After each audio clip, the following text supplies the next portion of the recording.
Bonjour à toutes et tous, bienvenue dans cette nouvelle vidéo rattachée au cours d'approche méthodologique aux sciences de l'environnement de l'Université de Liège.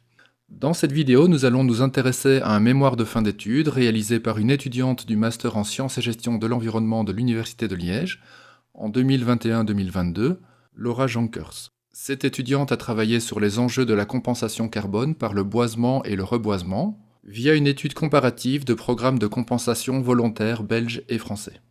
Le mémoire complet de l'étudiante est disponible via le lien web qui apparaît à l'écran, lien également disponible sous cette vidéo. Notez aussi que vous retrouverez sous cette vidéo un lien vers le diaporama utilisé comme support à cette vidéo, de même qu'un lien vers la page d'accueil de cette chaîne YouTube sur laquelle vous retrouverez toutes les vidéos. Comme le titre l'indiquait déjà, l'objectif de cette étude était de comparer des programmes de compensation carbone volontaire par le boisement et le reboisement, programmes belges et français. Commençons par définir ce que l'on entend par compensation carbone volontaire par le boisement et le reboisement. Des organismes de différents types, ONG, boîtes privées, etc., proposent à qui veut, par exemple à vous ou encore à l'institution à laquelle vous êtes rattaché, sur base volontaire, de compenser leurs émissions de carbone, par exemple liées à un voyage en avion, et ceci via diverses actions de boisement ou reboisement, et évidemment en contrepartie d'une contribution financière. Petite précision sémantique, on parlera de boisement lorsque l'on plante des arbres dans une zone non qualifiée de forestière depuis au moins 50 ans, et on parlera de reboisement lorsque l'on plante des arbres sur un terrain préalablement boisé, dans un passé récent, mais qui a été converti pour d'autres usages. Alors, imaginons, par exemple, vous réalisez un voyage en avion aller-retour entre Bruxelles et New York, ce qui correspond à une émission d'environ 2,1 tonnes de CO2. Vous désirez compenser cette émission de CO2, vous vous adressez à un organisme de compensation carbone qui vous indique que pour réaliser cette compensation, il faut planter 10 arbres et que chaque arbre planté coûte 3 €. La compensation de ce vol vous coûtera donc 30 €. Voyons maintenant comment l'étudiante s'y est prise pour comparer différents organismes de compensation carbone. La méthodologie suivie s'organise en 2 étapes. D'abord l'établissement de critères d'évaluation des organismes, et ensuite l'évaluation en tant que telle via récolte des informations nécessaires pour l'évaluation. La première étape avait donc pour but d'identifier une série de critères d'évaluation des organismes de compensation carbone, afin de pouvoir leur attribuer in fine une note sur 20 qui facilitera la comparaison entre organismes par une personne intéressée par la compensation carbone.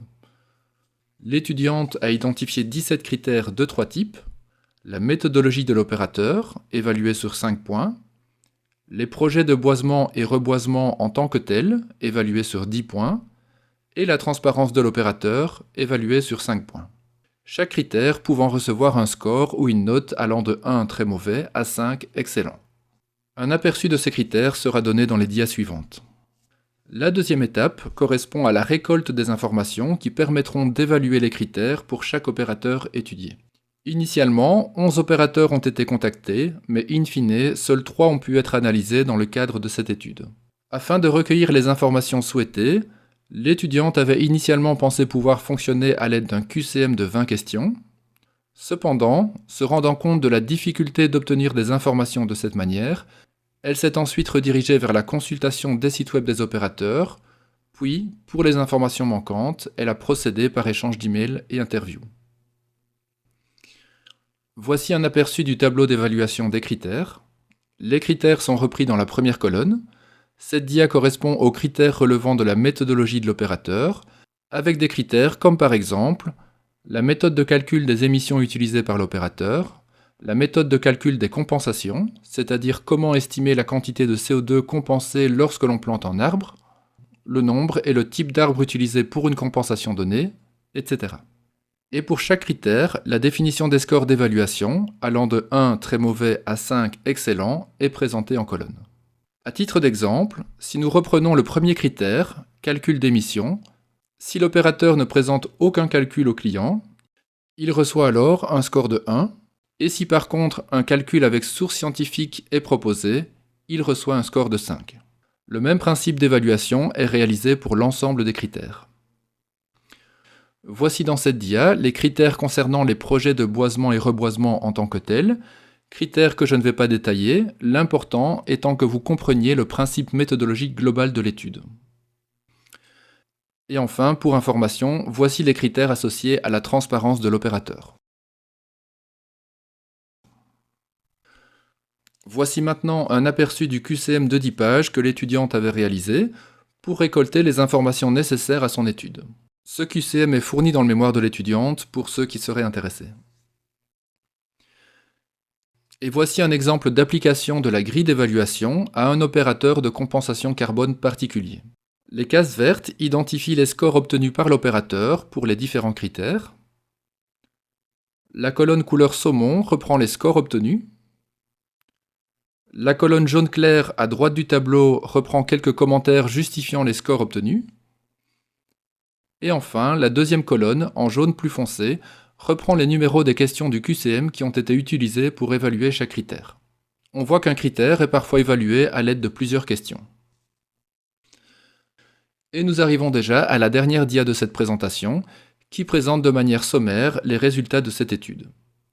Les 3 opérateurs étudiés reçoivent chacun une cote récapitulative sur 20, ce qui permet donc de facilement les comparer entre eux. Dans ce cas-ci, l'opérateur WeForest arrive en tête. Étant donné qu'une simple cote est souvent très réductrice, il a également semblé important à l'étudiante de mentionner, en regard de ces cotes sur 20, les points forts et les points faibles de chaque opérateur. Voilà, j'espère que cette présentation vous aura intéressé et vous aura peut-être donné des idées pour compenser vos émissions carbone. Quant à moi, je vous donne rendez-vous dans une autre vidéo.